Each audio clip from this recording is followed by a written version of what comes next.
Hey y'all, it's Spacehead Dipper here, and what am I dipping today? Red Seal Long Cut Wintergreen. The reason I'm laughing is I just thought of something funny that I said a while back, while I was trying to make a video, so yeah. But anyways, I actually like this dip, it's pretty good. I didn't care for Red Seal Long Cut Natural, but I did have a can of this one time before, and I thought it was pretty good, so I was like, you know what, I'm going to go ahead and give me another can. I like the flavor. It's got a good nicotine kick in it. This is definitely a dip that you don't want to dip too much of because the nicotine content is higher in it compared to Grizzly. They're probably saying, well, that's not true. Grizzly has loads of nicotine. No, actually it doesn't. When you first start dipping, it feels like it does, but it actually doesn't. So, yeah. A friend of mine says, hey, you can get this for, I think, like $1 something a can. I don't know where he lives, and it could be true. Because, I mean, I can get a can of Grizzly Wide Cut for $1.99. So, I'm going to put this over here. And I bought a boot knife. I have been using this little US Spirit as a boot knife, and it works really well. But I wanted an actual boot knife that I can clip on, that I can actually attach to my boot. So, yeah. And what I bought was the Smith & Wesson HRT, and the HRT stands for Hostage Rescue Team. And to me, it looks like a very good boot knife. It looks like it's got good quality on it. I think Cultery Lover, I have you pronounce his name, he did do a review on a Smith & Wesson boot knife, which is basically the same thing, basically the same knife. But I can't wait till it comes in. It was $25 on eBay with free shipping. And what I love about eBay is you can do bill me later or pay later or buy now, pay later. There we go. And that works really well, especially if you don't have the money on hand, but you're so close to payday, like tomorrow's Friday. So tomorrow is payday for my grandparents, and they pretty much support me all the money that I need for cheap knives and whatnot. But my grandmother, she's like the eBay fanatic here, and she went ahead and bought me that knife and did bill me later or buy now, pay later, whichever you want to call it. So I can't wait till that comes in. Now, I did touch up this knife a little bit, put somewhat of an edge on it. So yeah. The only thing I don't like about this knife, this sheath is shit. I mean, look at this. What can I say about it? It's flimsy.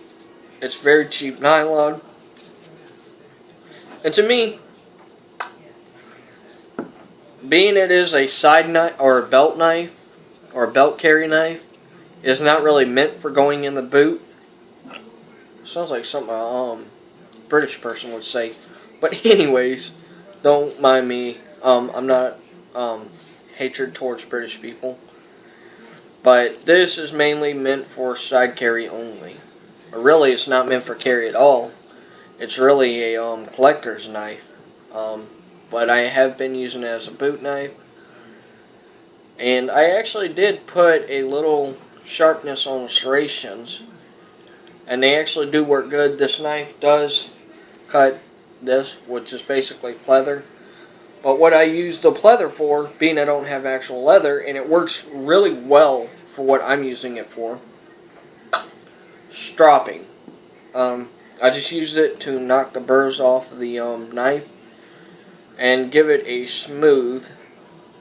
Like I said, it's fairly sharp. It's not super sharp, so I'm going to just lightly rub my finger across the blade. And that is how I tell if a knife is sharp or not. Lightly rub it. If it's polished, I can feel it. Now this is not polished, how would I say this? It's not polished enough, but it is sort of smooth. But I tell you, I got some very fine sandpaper. I think it was close to 2,000 grit sandpaper. And I lightly went over the edge of my K-bar, and it made it smooth, and it cuts really well now. So yeah. light sandpaper, very, very fine grit sandpaper, will actually put a polish on your blade, but it will not be shiny. It will knock the burrs off, though. And I tell you, it works really well. But, yeah. Sorry for the confusion on words here. This Red Seal right here has got me pretty jittery with the nicotine buzz. But, yeah. If you do buy this knife and you do want to use it as a boot knife, you can, but it won't work out that well for two reasons. When you go to put it back in, that happens. So, if you're going to use that as a boot knife, figure out some way to tack these back. That way when you, well actually no, when you go to put it back in, it'll work. Or if you can, try and figure out some way to make a pocket for it. Or somehow, which it doesn't really want to go in that way. Okay, this works a little bit better sometimes. But this is not really a boot knife. But I'm using it as a temporary boot knife until my real one comes in, guys. So yeah, this is Basshead Dipper signing out.